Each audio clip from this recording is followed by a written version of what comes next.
Oh, cool. We're starting with a fun one. Yay.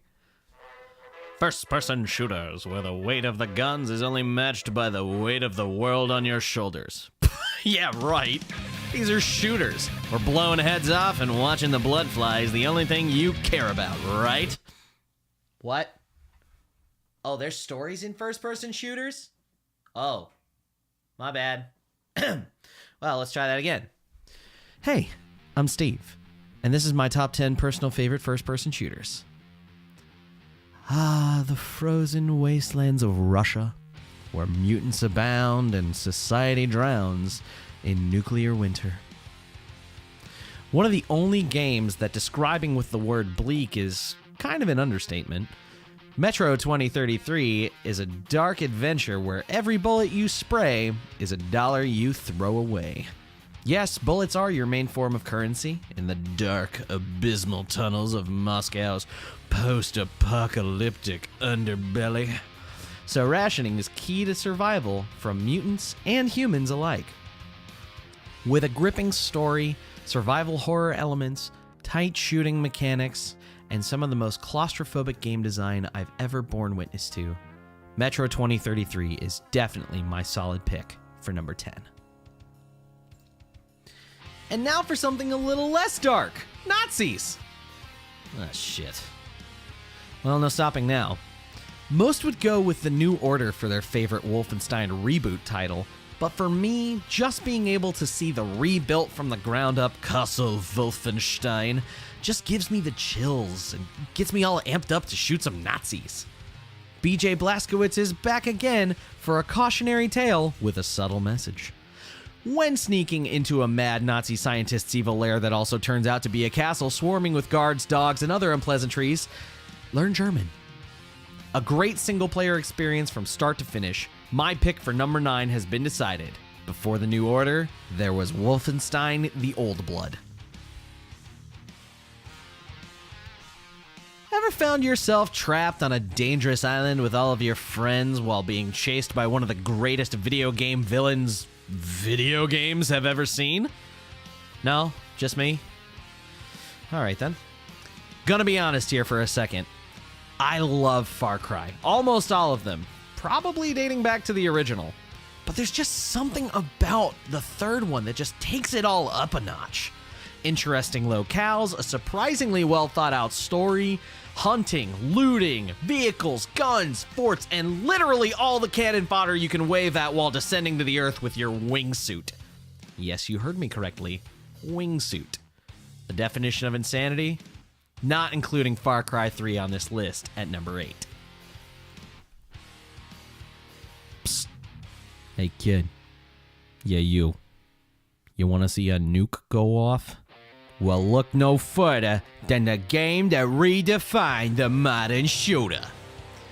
Yeah, we all know that Call of Duty has kind of become a running gag among those who would consider themselves gamers. But consider this. COD 4's story, for those who actually played it, is way better than most of the campaigns you'd find in other shooters like it. Medal of Honor Frontline, Rising Sun, even COD 1 and 3. And with its multiplayer, it revolutionized the way we play first-person shooter games with our friends, especially online. It just feels good to play. It's an enjoyable experience. And yes, shooters have definitely gotten better over the years, what with Overwatch, Apex Legends, and Battlefield 5, but in my opinion, they owe it all to a little game called Call of Duty 4 Modern Warfare. My number 7. My number 6 is definitely going to show my age a bit, but I have to put it on here, considering that the amount of time I sank into this game as a kid pales in comparison to the amount of time I put into my scholarly attributes. Sick self-burn. Self-high five aside, running around and blowing up literally every person you could find just kind of felt right when playing Unreal Tournament. Lots of interesting gun options didn't hinder the experience either. Also, one of the first games to swear at me when killed. I'll never forget the euphoric sigh when the third "Die, bitch!" emanated from my speakers. Sorry. Anyway, my pick for number 6 is Unreal Tournament 1999. Oh, God. I feel old. All right, let's keep this short and sweet. Left 4 Dead 2 is great. No excuses, no ifs, no ands, no buts about it. 4 people mowing down Zambronis is always gonna be a damn good time, and you know it. I know it too, and that's why it's still one of the most popular shooters of all time. You nailed it, Valve. Good job. I love the first one, but for this list, number 2 is number 5. Wait, what? Number 2 is number 5. You know what? Never mind. Just go play Left 4 Dead 2. It's great. Oh, jeez. I thought I was old before. Quake was released in 1996. And I don't care what anyone says, this old crone still plays great. While the later games in the series would eschew the first game's narrative for more of an alien invasion, I think I prefer the more H.P. Lovecraft-inspired Eldritch take on the first one.